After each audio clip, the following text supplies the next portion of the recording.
Today's video we are going to discuss what are the most commonly asked questions in the research defense with answers.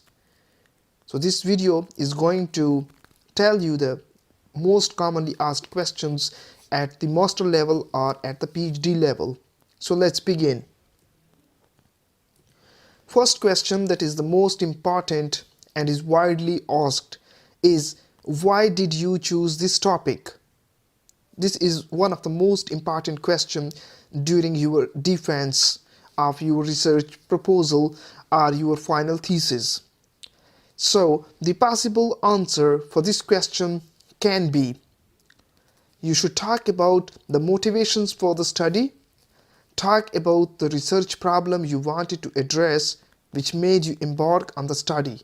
So the simple answer can be the motivation, or you should discuss about the problem that you are going to address in this particular study.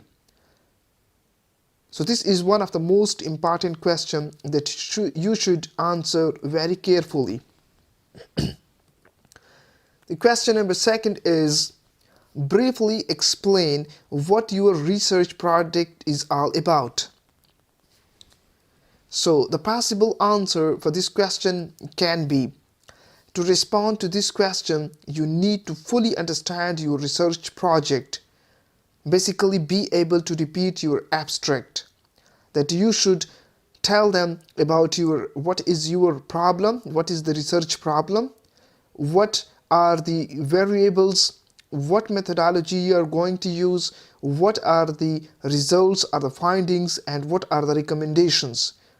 So in simple words, you could be able to tell about your abstract. So this could be the possible answer of the question, what your project is all about. The question number third, what is the scope of the study? That what is the scope of your research project? So the possible answer for this question can be, here you briefly state the specific aspects of your research project that was covered during your research study. That what areas are covered during your research study, that is basically the scope of your study. The next question, what is the significance of the study? So let me first discuss what is the significance of the study. Significance of the study is basically the contribution of your study to the community as a whole. That what this study can be helpful to the researchers, to the society, to the universities, to the industry, etc.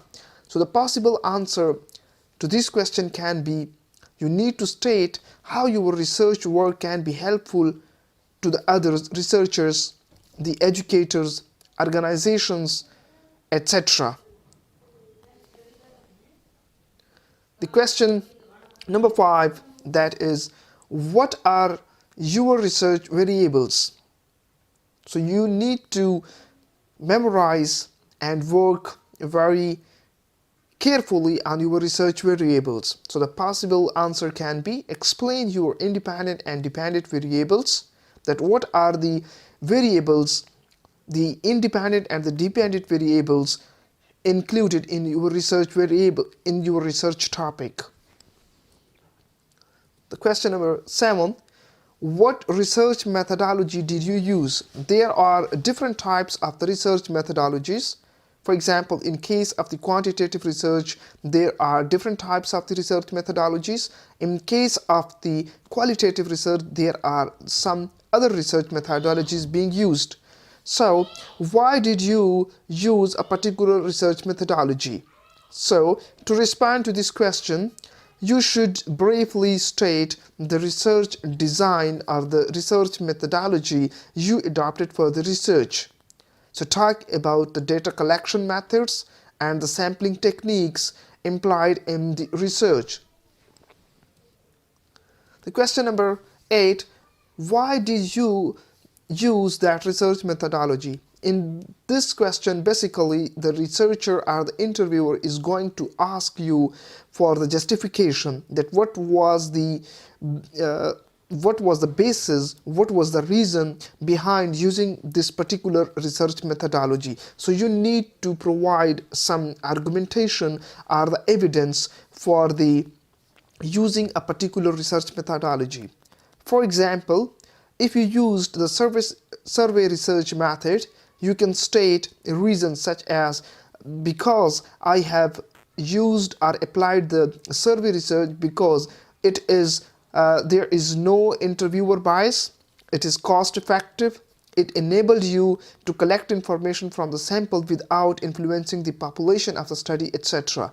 So that is the justification of using a particular research methodology.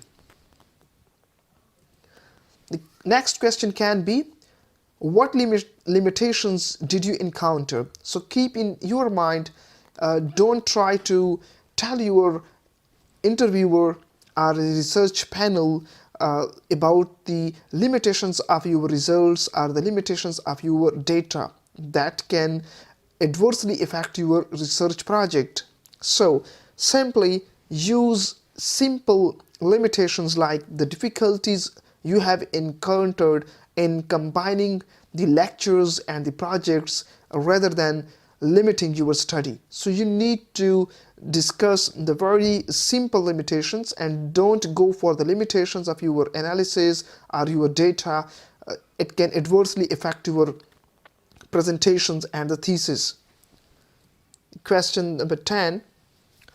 What source of the data was implied for the research? That is, what type of the data was being implied? Either it was the primary data or it was the secondary data. So the possible answer for this question could be, if primary sources such as the questionnaires, interviews, or the observations were used, or the secondary sources like the books, like journals, like the newspapers were used. So you simply have to answer the nature and the type of the data. Next question. Supporting your findings, what areas will you suggest for the future research? If you are asked this particular question, that after conducting a particular research project, what would you suggest for the future research? That what the future researchers can do in the future. So the possible answer on this question can be, based on your findings during a manageable scope, you ought to be ready to suggest future research areas in line with your study. The next question is, how would you relate your findings to the existing theories on the study? So for this particular purpose, you need to know the existing theories on the topic matter, also as the empirical studies, etc. Thank you for watching. Please stay tuned, and if you like my content, so please like my videos, subscribe my channel, and share it with your friends.